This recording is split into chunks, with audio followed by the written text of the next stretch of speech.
आदमी बंधु, भारत एक अजब देश की गजब कहानी है। भारत देश जसु विमल बलंका तेहि में बनु जनु कलंका। हमारी कहने का भारत की जो धवल जस कृति है उसमें यहाँ के लोगों के द्वारा जो परिस्थितियाँ बन गई है उसमें जो कलंक की स्थिति बनती जा रही है वैसे में चिंतन की अवधारणा में बहुत कुछ विचारणीय हो जा रहा है। आप देखते हैं मानव का जीवन 4 अवस्थाओं से गुजरता है। जब आपका जन्म होता है, जहाँ आपकी परवरिश शुरुआत हो जाती है, गृहस्थ धर्म में आप आते हैं और फिर आप ब्रह्मचर्य की स्थिति में 25 साल तक की अवधारणा है जहाँ में संस्कार की स्थापना की जाती है। वहाँ आने के बाद गृहस्थ धर्म में आपको लाया जाता है जिसकी अवधारणा 50 तक लिखी गई है। फिर उसके बाद आपको लाया जाता है चिंतन की उस गहराई में जिसमें आप अपने कर्मों को पूरा करें, जिसको आप कहते हैं वानप्रस्थ। और फिर अंतिम जो आती है 75 से ऊपर वो संन्यास हो जाती है, वीतरागी हो जाते हैं, कीचड़ में कमल की तरह हो जाते हैं। वैसे मिथिला की भूमि की वो विशेषता है जहाँ विदे अपने घर में राजा भी रहे, जोगी भी रहे, भोगी भी रहे। परवरिश उतनी उनकी अच्छी ढंग की थी, फेंकी हुई लड़की को उन्होंने संस्कार में डाल के जगत जननी सीता का रूप दे दिया। यानी हमारे कहने का अर्थ हर जीवन की मौलिकता है, संयुक्त परिवार की प्रथा है जिसमें जन्म से लेके मरण की अवधि तक की अवधारणा में आदमी का देख राख पारिवारिक प्रवेश में हो जाता है। बचपन की जो अवस्था होती है माँ बाप की छत्र छाया में होती है, वृद्धावस्था जब हो जाती है तो पुत्र के छत्र छाया में मानो जाता है child is the father of man.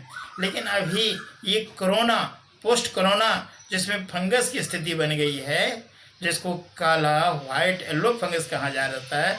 Remdesivir की दवा तो भर दी गई, 28 को लेके 40,000 50,000 में बिका। ऑक्सीजन का भी ब्लैक मार्केटिंग हुआ।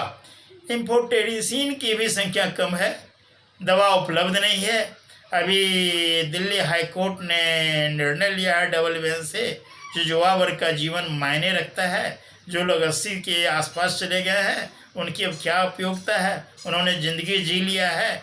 इसलिए ऐसी स्थिति में इन लोगों को दरकिनार करके बजाबते युवा वर्ग को बचाना चाहिए। और इन्होंने बजाबते सरकार को भी लिख के दिया है, उनसे फिर अपने नीति निर्धारण की बात किया है। वो इटली का संदर्भ दे रहे हैं। इटली के पिछले साल में जहाँ बेड की कमी हो गई थी जो लोग 80 के आसपास चले गए थे उनको दरकिनार करके युवा वर्ग को बचाने का प्रयास किया गया। एक अजीब रहस्यमय जीवन है।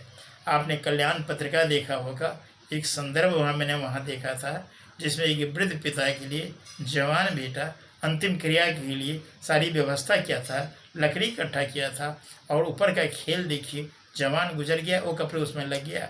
अभी कोरोना काल में देख रहे हैं एक दूसरे से दूरियां बनती जा रही है। अभी दरभंगा में जो लोग कोरोना ग्रसित होकर काल कबलित हो रहे हैं उनके लाश को घर वाले छोड़ दे रहे हैं। अमेरिका का वाजाना कंपनी जो है, जो ऑलरेडी यहाँ लाश जलाने का काम कर रहा है, उसकी विडम्बना देखिए, जिस माध्यम से वो अभी संसाधन उपलब्ध करा रहे हैं 22 लाख उन्होंने पेमेंट कर दिया है। अब 18% GST की बात हो रही है जिस क्रम में बाधा पैदा हो रही है। एक अजीब सी स्थिति है। यानी सरकार किसको कहते हैं? जब राजतंत्र था ईश्वर का प्रतिनिधि हुआ करता था, पूरा संसार ईश्वर का ही एक खेला है, वही उसके रचयिता हैं।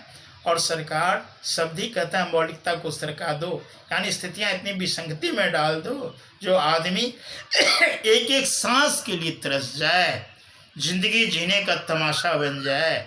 हर घर अपने आप में एक अजीब सा तनाव में, अवसाद में, चिंता से ग्रसित जा रहा है। तो मैं फिर यही आपसे आग्रह करूँगा, लोक राज्यम लोकतांत्रिक पार्टी का जो स्थापनागत अवधारणा है, जिसका उद्देश्य और लक्ष्य में आत्मीयता है, संवेदना है, भावना है, उपासना है, कलंक से बचने बचाने की प्रवृत्ति है और सारे जन की सुरक्षा है, जिसको संस्कार में ढाल के गण के रूप में सत्ता से जोड़ा जाएगा, जिसके विकेंद्रीकरण में कर्तव्य बोध जगेगी और कर्तव्य बोध के दायरे में शांति आएगी। शांति का व्यवस्था से है, उसी क्रम में हम प्रयासरत हैं। आपका आह्वान है आप हमारी इस अवधारणा से जुड़िए और ज़िंदगी को सार्थक कीजिए। बहुत बहुत साधुवाद।